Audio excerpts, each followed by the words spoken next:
Hi hello வணக்கம் மக்களே. இந்த வீடியோவை ஸ்பான்சர் பண்ணுறது நம்ம எஜுக்வெஸ்ட்.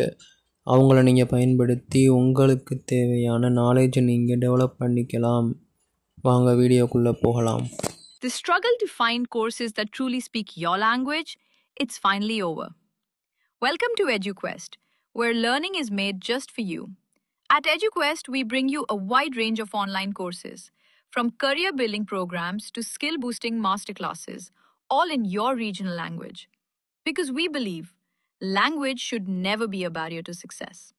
Our courses are tailor made after understanding what today's learners really need. So why wait? Start learning the smarter, simpler way only with EduQuest. Visit eduquest.courses and explore your next course today. And hey, don't miss out on our exciting offers and promotions. Cristiano Ronaldo அவர்களின் வாழ்க்கை வரலாறு பற்றி காண்போம். Cristiano Ronaldo dose Santos அவிரோ 5 பிப்ரவரி 1985 அன்று போர்த்துகீசிய தீவான மடீராவின் தலைநகரான பஞ்சலின் சாவோ பருத்தித்துறை பாரிஸில் பிறந்தார் மற்றும் அருகிலுள்ள சாண்டோ அண்டோனியோவில் வளர்ந்தார். அவர் விருந்தோம்பல் துறையில் சமையல்காரராகவும் துப்புரவு பெண்ணாகவும் பணிபுரிந்த மரியா டோலோரஸ் டோஸ் சாண்டோஸ் விவேரோஸ் அவிரோவின் 4வது மற்றும் இளைய குழந்தையாவார். மற்றும் ஜோஸ் டினிஸ் அவிரோ ஜோன்டி டி பிரெகியோசின் சாண்டோ டி இப்படி பல குழந்தைகளுக்கு நடுவில் இவர் பிறந்தார்.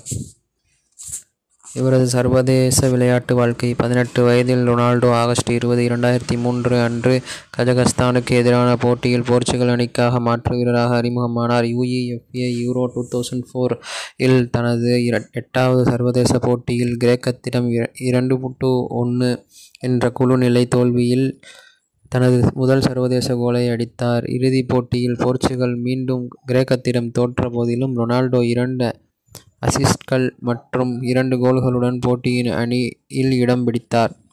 2006 ஃபிஃபா உலகக்கோப்பையில் 21 ஆண்டுகள் மற்றும் 132 நாட்களில் உலகக்கோப்பை இறுதிப் போட்டியில் போர்ச்சுகலுக்கு கோல் அடித்த இளைய வீரர் என்ற பெருமையை பெற்றார். போர்ச்சுகல் அரையிறுதியை எட்டியது, அங்கு போர்ச்சுகல் பிரான்சிடம் தோற்றது. இங்கிலாந்துக்கு எதிரான காலிறுதியில் நடந்த ஒரு சம்பவத்தால் ரொனால்டோ அவர்களின் தோல்வியில் போது கூச்சலடிக்கப்பட்டார். ஃபிஃபாவின் தொழில்நுட்ப ஆய்வுக்குழு போட்டியின் சிறந்த இளம் வீரர் விருதை பெற அவரை புறக்கணித்து ஜெர்மன் லூகாஸ் போடோல்கிஸ்க்கு வழங்கியது. அவரது நடத்தை இந்த முடிவுக்கு ஒரு காரணியாக குறிப்பிடத்தக்கது.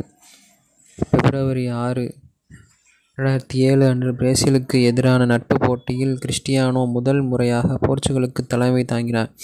அவர் UEFA யூரோ 2008க்கு முன்னதாக 7வது எண் சட்டையை அணிந்திருந்தார். தகுதிச் சுற்றுகளில் 8 கோல்களை அடித்த போதிலும் 2வது அதிகபட்ச கோல். அவர் இறுதிப் போட்டியில் ஒரு கோலை மட்டுமே அடித்தார். செக் குடியரசிற்கு எதிரான குழுநிலை ஆட்டத்தில் போர்ச்சுகலின் 3-1 என்ற கணக்கில் வெற்றியின் 2வது கோலை பெற்றார். இப்படி பல போட்டிகளில் தனது சாகசத்தையும் விளையாட்டு திறமையையும் காட்டி